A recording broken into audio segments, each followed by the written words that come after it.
এই মুভিটি এমন কিছু মানুষের গল্প যাদের কাছে ছিল অসাধারণ সুপার পাওয়ার, কিন্তু তারা নিজেদের ক্ষমতা মানুষের উপকারে ব্যবহার না করে শুধুমাত্র নিজের স্বার্থ হাসিলের জন্য ব্যবহার করত।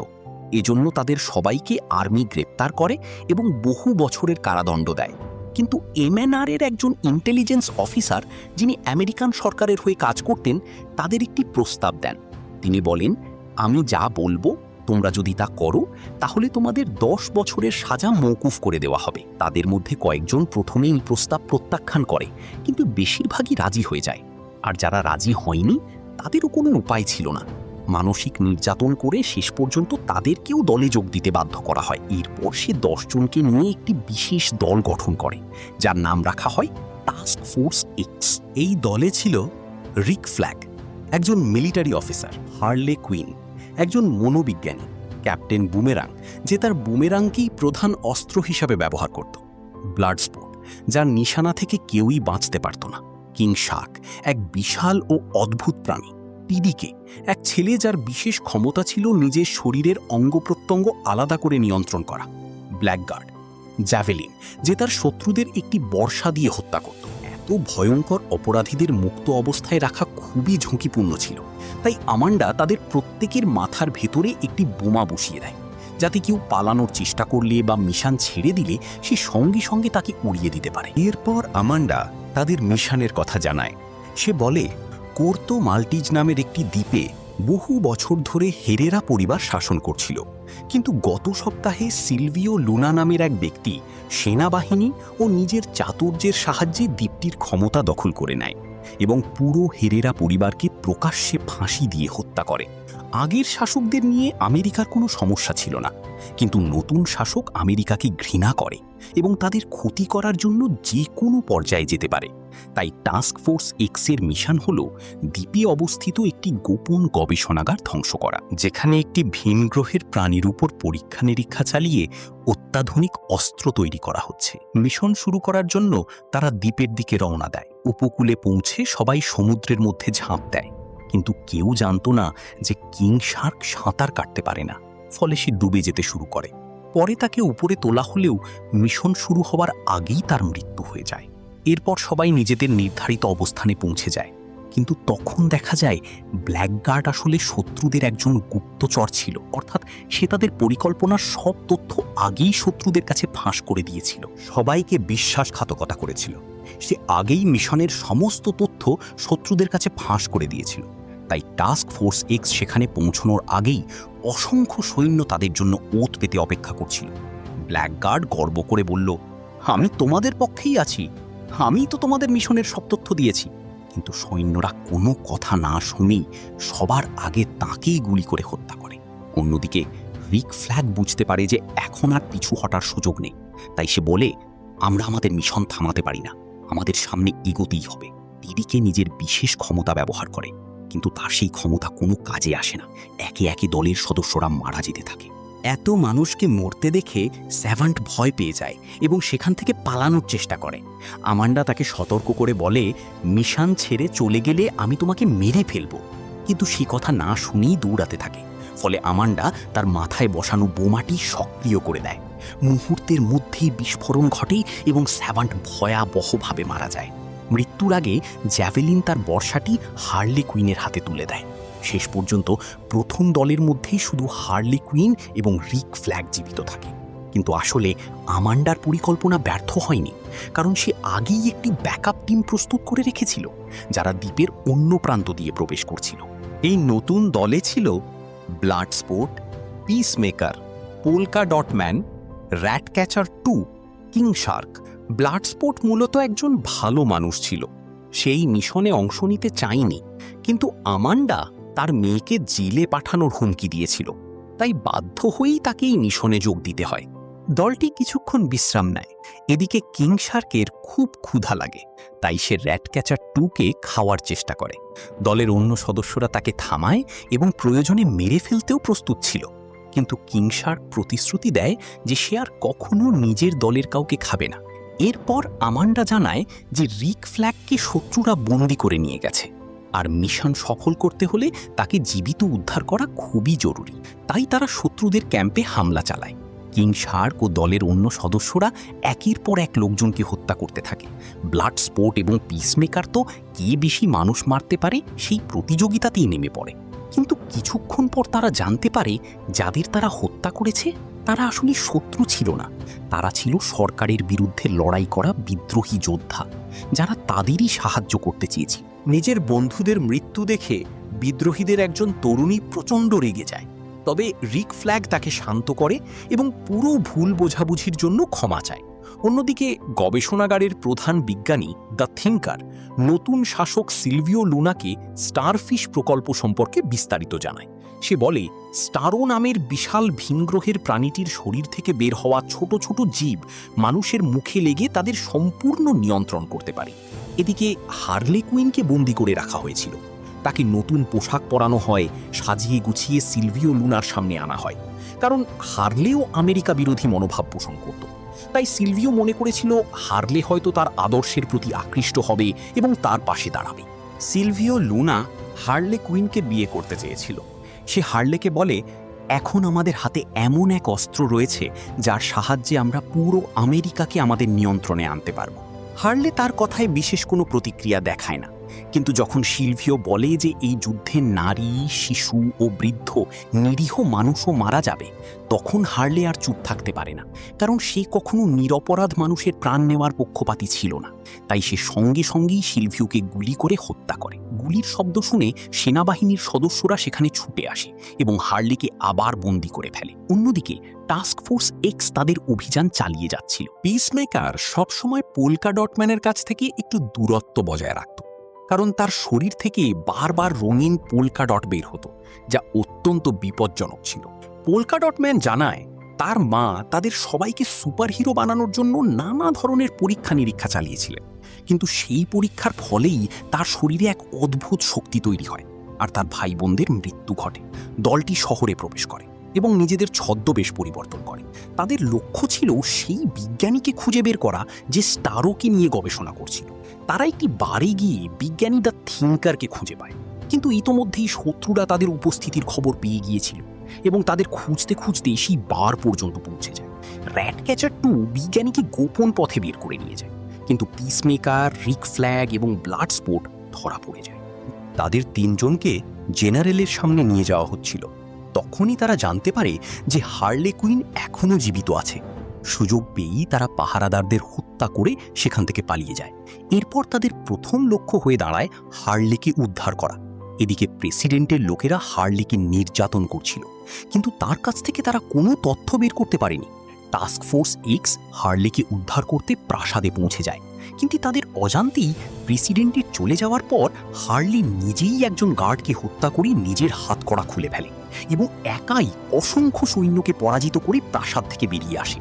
দলটি তখনও ভাবছিল যে হার্লে বন্দি অবস্থায় আছে, কিন্তু বাইরে এসে যখন হার্লে তাদের দেখতে পায় তখন সে ভীষণ খুশি হয়ে যায়, কারণ সে কল্পনাও করেনি যে কেউ তাকে উদ্ধার করতে আসবে। এখন তাদের সামনে ছিল শেষ মিশন, গোপন গবেষণাগারটি ধ্বংস করা। দ্য থিঙ্কারকে বন্দুকের মুখে রেখে তারা গবেষণাগারের ভেতরে প্রবেশ করে। ভেতরে ঢুকে দলটি কয়েকটি ভাগে বিভক্ত হয়ে যায়। ব্লাড স্পোর্ট, পিসমেকার এবং কিং শার্ক ভবনের বিভিন্ন স্থানে বোমা স্থাপন করতে যায়, আর বাকিরা স্টারো প্রকল্প ধ্বংস করার উদ্দেশ্যে এগিয়ে যায়। দ্য থিঙ্কার তাদের একটি বিশাল ল্যাবরেটরিতে নিয়ে যায়। সেখানে তারা দেখতে পায় অসংখ্য মানুষের মুখে স্টারোর ছোট ছোট জীব আটকে রয়েছে। সেই জীবগুলো মানুষদের সম্পূর্ণ নিয়ন্ত্রণ করছে। শুধু তাই নয়, স্টারোর শরীরের বিভিন্ন অংশ কেটে তার উপর ভয়াবহ পরীক্ষা নিরীক্ষাও চালানো হচ্ছিল। বিজ্ঞানী তাদের জানায় যে এই গবেষণা গত 20 বছর ধরে চলছিল। স্টারোকে প্রথমে আমেরিকায় খুঁজে পেয়েছিল, কিন্তু নিজেদের দেশের বদনাম এড়াতে তারা গোপনে তাকে কোর্তো মালতিজে পাঠিয়ে দেয়, যেখানে তার উপর গোপন গবেষণা চালানো হচ্ছিল। অন্যদিকে বিজ্ঞানী জানায় যে এই ভয়ঙ্কর পরীক্ষাগুলো আমেরিকার মদদেই চালানো হচ্ছিল। তারা নিজেদের দেশে এসব পরীক্ষা চালাতে চায়নি, তাই গোপনে স্টারোকে এই দ্বীপে পাঠিয়ে দেয় এবং বছরের পর বছর অর্থায়ন করে গেছে। এর মানে ছিল এই সব নিষ্ঠুর পরীক্ষার পেছনে আমেরিকারও সরাসরি হাত ছিল, আর আমান্ডা ওয়ালার কখনোই চায়নি এই সত্য পৃথিবীর সামনে প্রকাশ পাক। সেই কারণেই সে পুরো মিশনটি পরিকল্পনা করেছিল, যাতে সব প্রমাণ ধ্বংস হয়ে যায়। রিক ফ্ল্যাগ যখন জানতে পারে যে তার নিজের দেশ এত নিরীহ মানুষের মৃত্যুর জন্য দায়ী, তখন সে গভীরভাবে মর্মাহত হয়ে পড়ে। সে সিদ্ধান্ত নেয় এই সত্য পুরো বিশ্বের সামনে তুলে ধরবে। তাই সে একটি হার্ড ড্রাইভ নিয়ে নেয়, যার মধ্যে স্টারো প্রকল্প এবং সব পরীক্ষার প্রমাণ সংরক্ষিত ছিল। ঠিক তখনই সেখানে পিসমেকার এসে হাজির হয়। সে রিক ফ্ল্যাগকে বন্দুক তাক করে থামিয়ে দেয়। তখন প্রকাশ পায় যে আমান্ডা তাকে শুধু ল্যাব ধ্বংস করার জন্য নয়, বরং সমস্ত নথি ও প্রমাণ নিশ্চিহ্ন করার জন্যও পাঠিয়েছিল। কিন্তু এখন রিক ফ্ল্যাগ এবং র্যাটক্যাচার 2 পুরো সত্য জেনে গেছে। তাই পিসমেকারের কাছে তাদের দুজনকেই হত্যা করা ছাড়া আর কোনো উপায় ছিল না। অন্যদিকে কিং শার্ক একটি বিশাল অ্যাকোয়ারিয়ামের মতো কাঁচের ঘরের ভেতরে কিছু অদ্ভুত সামুদ্রিক প্রাণী দেখতে পায়। প্রাণীগুলো দেখতে খুবই সুন্দর ও নিরীহ মনে হচ্ছিল, তাই সে তাদের সঙ্গে বন্ধুত্ব করার চেষ্টা করে। কিন্তু হঠাৎ করেই সেই প্রাণীগুলো কিং শার্কের উপর ঝাঁপিয়ে পড়ে। তারা চারদিক থেকে তাকে কামড়াতে শুরু করে, ফলে সে গুরুতর আহত হয়ে যায়। এদিকে হার্লে কুইন, পোল্কা ডটম্যান এবং ব্লাড স্পোর্ট ল্যাবের একটি অফিস কক্ষে আশ্রয় নিয়েছিল। ঠিক তখনই সৈন্যরা তাদের খুঁজে পায়। সৈন্যরা গুলি চালানোর আগেই পোল্কা ডটম্যান নিজের শক্তি ব্যবহার করে তাদের উপর আক্রমণ করে, কিন্তু ভুলবশত সে ভবনের একটি গুরুত্বপূর্ণ অংশেও আঘাত করে ফেলে। এর ফলে ভবনের ভেতরে লাগানো বোমাগুলো একের পর এক বিস্ফোরিত হতে শুরু করে। ঠিক সেই সময় কিং শার্ক যে কাঁচের ট্যাঙ্কের সামনে দাঁড়িয়েছিল সেটিও ভেঙে যায়। প্রচণ্ড পানির স্রোতে ভেসে সে আবার নিজের দলের কাছে ফিরে আসে। তার শরীর থেকে অনেক রক্ত বেরিয়ে গেলেও সে এখনও বেঁচে ছিল। উপরন্তু সৈন্যরা তার দিকে অবিরাম গুলি চালালেও তাতে তার তেমন কোনো ক্ষতি হয় না, বরং সে উল্টো সৈন্যদের ওপর ঝাঁপিয়ে পড়ে এবং একে একে তাদের খেয়ে ফেলতে শুরু করে। এদিকে পিসমেকার র্যাটক্যাচার 2কে হত্যা করার জন্য তাড়া করছিল, কিন্তু হঠাৎ ভবনের একটি বড় অংশ ধসে পড়ে এবং চারদিকে ধ্বংসস্তূপ ছড়িয়ে যায়। এই বিশাল বিস্ফোরণে দ্য থিঙ্কারও নিহত হয়। অন্যদিকে রিক ফ্ল্যাগ এবং পিসমেকারের মধ্যে ভয়াবহ লড়াই শুরু হয়। রিক তাকে নির্মমভাবে মারধর করে এবং প্রায় পরাজিত করে ফেলে, কিন্তু শেষ মুহূর্তে পিসমেকার মাটিতে পড়ে থাকা একটি ধারালো টুকরো তুলে নিয়ে রিক ফ্ল্যাগের হৃৎপিণ্ডে আঘাত করে। মারাত্মক সেই আঘাতে রিক ফ্ল্যাগের মৃত্যু হয়। এরপর পিসমেকার দেখতে পায় যে র্যাটক্যাচার 2 হার্ড ড্রাইভটি তুলে নিয়ে পালিয়ে যাচ্ছে, তাই সে তার পিছু ধাওয়া করে। বাইরে এসে র্যাটক্যাচার 2 দেখতে পায় পুরো গবেষণাগার ধসে পড়ছে, আর অন্যদিকে Harley queen, polka dot man, blood sport এবং কিং শার্ক শেষ লড়াইয়ের জন্য প্রস্তুত হয়ে দাঁড়িয়ে আছে। অন্যদিকে হার্লে কুইন, কিং শার্ক এবং ব্লাড স্পোর্ট নিজেদের জীবন বাঁচানোর জন্য প্রাণপণ চেষ্টা করছিল। এদিকে পিসমেকার র্যাটক্যাচার 2কে হত্যা করতে যাচ্ছিল। ঠিক সেই মুহূর্তে ওপর থেকে পড়তে পড়তে ব্লাড স্পোর্ট সেই ফ্লোরে এসে পৌঁছায় যেখানে তারা ছিল। সে দেখে পিসমেকার র্যাটক্যাচার 2কে মেরে ফেলতে যাচ্ছে, তাই সে সঙ্গে সঙ্গে গুলি চালায়। পিসমেকারও পাল্টা গুলি করে, কিন্তু ব্লাড স্পোর্টের গুলি ছিল আকারে অনেক ছোট। সেটি পিসমেকারের গুলির ভেতর দিয়ে চলে গিয়ে সরাসরি তার গলায় আঘাত করে। গুরুতর আহত হয়ে পিসমেকার মাটিতে লুটিয়ে পড়ে। এরপর র্যাটক্যাচার 2 ব্লাড স্পোর্টকে জানায় যে পিসমেকার রিক ফ্ল্যাগকে হত্যা করেছে এবং এই পুরো পরীক্ষার পিছনে আমেরিকার হাত রয়েছে। কিন্তু ঠিক তখনই বিশাল আকৃতির স্ট্যারো গবেষণাগারের ধ্বংসস্তূপ ভেঙে বাইরে বেরিয়ে আসে। তার শরীর ছিল বিশাল আকার তারা মাছের মতো, আর মাঝখানে ছিল একটি বিশাল চোখ। সেনাবাহিনী তাকে লক্ষ্য করে গুলি চালাতে শুরু করে, কিন্তু তাদের কোনো অস্ত্রই তার সামান্য ক্ষতিও করতে পারে না। স্টারও নিজের শরীর থেকে হাজার হাজার ছোট স্টারফিশ বের করতে শুরু করে। সেগুলো মানুষের মুখে গিয়ে আটকে যায়। কিছুক্ষণের মধ্যেই সেই মানুষগুলো স্টারোর নিয়ন্ত্রণে চলে যায় এবং একদল জম্বির মতো শহরের দিকে অগ্রসর হতে থাকে। অমান্ডা ওয়ালার বুঝতে পারে যে তাদের মিশন সফল হয়েছে, কারণ গবেষণাগার ধ্বংস হয়ে গেছে এবং সব প্রমাণও প্রায় মুছে গেছে। তাই সে টাস্ক ফোর্স এক্সকে ফিরে আসার নির্দেশ দেয়। সে বলে স্টারো যত বেশি ক্ষতি করবে আমাদের শত্রুদের নিয়ন্ত্রণ করা তত সহজ হবে। কিন্তু ব্লাড স্পোর্ট এত নিরীহ মানুষকে মরতে দিতে রাজি ছিল না, তাই সে আমান্ডার আদেশ অমান্য করে স্টারোকে থামানোর সিদ্ধান্ত নেয়। তার দলের অন্য সদস্যরাও তাকে সমর্থন করে। আমান্ডা তাদের থামানোর জন্য মাথায় বসানো বোমার বাটন চাপতে যাচ্ছিল, কিন্তু তার নিজের দলের সদস্যরাই তাকে আঘাত করে অজ্ঞান করে দেয়, কারণ তারাও বুঝতে পেরেছিল যে সে ভুল করছে। এরপর তারা টাস্ক ফোর্স এক্সকে সাহায্য করতে শুরু করে। ব্লাড স্পোর্ট নিজের অস্ত্রগুলোকে আরও শক্তিশালী করে স্টারোর ওপর গুলি চালায়, কিন্তু তাতেও খুব একটা লাভ হয় না। তখন কিং শার্ক সরাসরি তার উপর ঝাঁপিয়ে পড়ে এবং তাকে কামড়াতে শুরু করে। পোল্কা ডট ম্যান নিজের শক্তি ব্যবহার করে স্টারোর শরীরে বিস্ফোরণ ঘটায়, যা তাকে বেশ ক্ষতিগ্রস্ত করে। কিন্তু শেষ পর্যন্ত স্টারো তার বিশাল পায়ের নিচে পিষে পোল্কা ডট ম্যানকে হত্যা করে। এদিকে স্টারোর নিয়ন্ত্রণে থাকা মানুষগুলো ব্লাড স্পোর্টের উপর আক্রমণ চালায়। গুলি শেষ হয়ে যাওয়ায় তাকে হাতাহাতি লড়াই করতে হয়। ঠিক তখনই র্যাট ক্যাচার 2 শহরের সব ইঁদুরকে ডেকে আনে। লক্ষ লক্ষ ইঁদুর একসঙ্গে স্টারোর উপর ঝাঁপিয়ে পড়ে এবং তার শরীর কামড়াতে শুরু করে। একই সময়ে হার্লে কুইন জ্যাভেলিনের দেওয়া বর্ষা হাতে নিয়ে স্টারোর বিশাল চোখের ভেতরে লাফ দেয়। এর ফলে স্টারোর চোখে বড় একটি ক্ষত তৈরি হয়, আর সেই সুযোগে অসংখ্য ইঁদুর তার চোখের ভেতরে ঢুকে শরীরের ভেতরের অংশগুলো ধ্বংস করতে শুরু করে। কিছুক্ষণের মধ্যেই স্টারোর চোখ রক্তে ভরে যায়। অসহনীয় যন্ত্রণায় ছটফট করতে করতে সে অবশেষে একটি ভবনের ওপর ধসে পড়ে এবং মারা যায়। যুদ্ধ শেষ হওয়ার পর সবাই রিক ফ্ল্যাগ এবং পোল্কা ডট ম্যানকে স্মরণ করে আবেগাপ্লুত হয়ে পড়ে। এরপর আমান্ডা ওয়ালার আবার তাদের সঙ্গে যোগাযোগ করে এবং হুমকি দেয় যে তারা যদি মুখ খোলে তাহলে তাদের সবাইকে মেরে ফেলা হবে। তখন ব্লাড স্পট তাকে জানিয়ে দেয় যদি সে এমন কিছু করার চেষ্টা করে তাহলে তারা পরীক্ষাগারের সমস্ত তথ্য ও ভিডিও জনসমক্ষে প্রকাশ করে দেবে।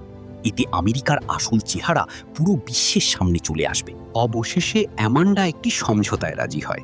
ব্লাড স্পোর্ট বলে, আমরা এই গোপন তথ্য প্রকাশ করব না, আর তুমি আমাদের কাউকে হত্যা করবে না। অ্যামান্ডা সেই চুক্তি মেনে নেয় এবং তাদের মুক্তি দেয়। মুভির একদম শেষ দৃশ্যে দেখা যায় সমুদ্রে ডুবে মারা গেছে বলে যাকে সবাই ভেবেছিল সেই উইজেল আসলে এখনো বেঁচে আছে। আর পিসমেকারও এত বড় বিস্ফোরণের পরেও মারা যায়নি। তাকে হাসপাতালে চিকিৎসা দেওয়া হচ্ছে এবং সে এখনো অ্যামান্ডার তত্ত্বাবধানে রয়েছে। এভাবেই শেষ হয়ে যায় এই দুর্দান্ত অ্যাকশন, কমেডি ও সুপারহিরো মুভির গল্প।